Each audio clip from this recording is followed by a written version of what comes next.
নমস্কার। আপনি দেখছেন ট্রাভেলিং ডায়েরি। বিশ্ববাজারে তেলের দাম হু, হু করে বাড়ছে। বিশেষ করে অপরিশোধিত তেলের দাম। তাহলে ভারতে তেলের দাম এখনো কিভাবে স্থির আছে? সারা বিশ্বজুড়ে উত্তেজনা আর মধ্যপ্রাচ্যে যুদ্ধের পরিস্থিতি।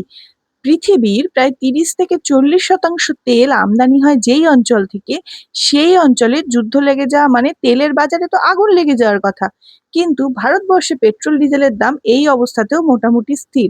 এটা কি ভালো খবর না ঝড়ের আগের নিস্তব্ধতা? মধ্যপ্রাচ্যে এখন অস্থির অবস্থা। এই অঞ্চলটা গুরুত্বপূর্ণ কেন? কারণ এই অঞ্চলে রয়েছে বিশ্বের সবচেয়ে বড় তৈল ভান্ডার। আর এই অঞ্চলে যুদ্ধ লেগে যাওয়া মানে তেলের দাম কমে যাওয়া, জাহাজ চলাচলে বিঘ্ন ঘটা আর বিশ্ববাজারে ভয় ছড়িয়ে পড়া। এই ৩ কারণে মূলত তেলের দাম হু, হু করে, বিশেষ করে অপরিশোধিত তেলের দাম হু, হু করে বিশ্ববাজারে বেড়ে যায়।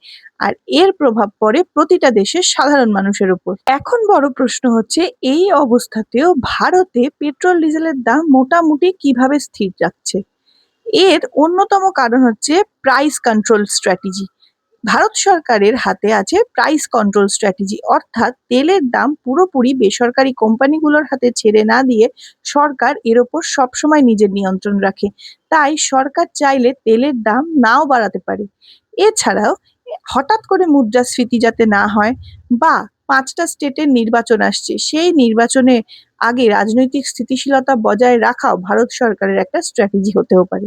বর্ষে তেল বিক্রি করে আইওসিএল, বিপিসিএল, এইচপিসিএল এর মতো কিছু কোম্পানি, এবং এই কোম্পানিগুলো অনেক সময় পুরনো স্টক বিক্রি করে, যার জন্য হঠাৎ করে তক্ষুনি দাম বাড়ানোর প্রয়োজন হয় না। এছাড়া তারা অনেক সময় শর্ট টার্ম ক্ষতি মেনে নেয়। তারপর সরকারের থেকে ইঙ্গিত পেলে তখন তারা তেলের দাম বাজারের সঙ্গে তুলনামূলকভাবে বাড়ায়। আবার ভারতের মতো বড় রাষ্ট্র অনেক সময় আগে থেকে কিছু তেল নিজেদের কাছে স্টক করে রাখে। এটা তারা বাফার প্রোটেকশন হিসেবে ইউজ করে। অর্থাৎ পুরনো তেল, আগে কম দামে কেনা তেল তারা এখন আগের দামেই বিক্রি করে, যার ফলে তখনই দাম বাড়ানোর প্রয়োজন হয় না। এখন আসল টুইস্ট হচ্ছে, এই স্থির দাম কিন্তু কখনোই পুরোপুরি সত্যি হতে পারে না।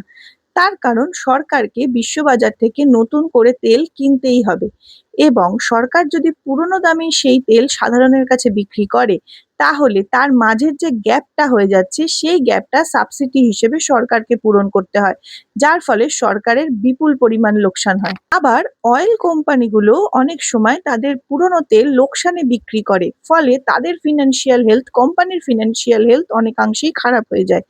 তাই জন্য এই স্থিরতা কখনোই সুবিধাজনক হতে পারে না।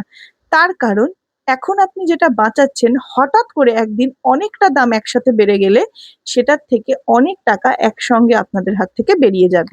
আপনারা হয়তো ভাবতে পারেন যে তেলের দাম বাড়ছে না, এটা তো বেশ সুবিধাজনক ব্যাপার। কিন্তু তেলের দাম সরাসরি না বাড়লেও খাবারের দাম, ট্রান্সপোর্টেশন চার্জ এবং ব্যবসা করেন যারা, তাদের ব্যবসার খরচ বিপুল পরিমাণে বেড়ে যায়। অতএব ইনডিরেক্টলি আপনার খরচ বাড়তে বাধ্য।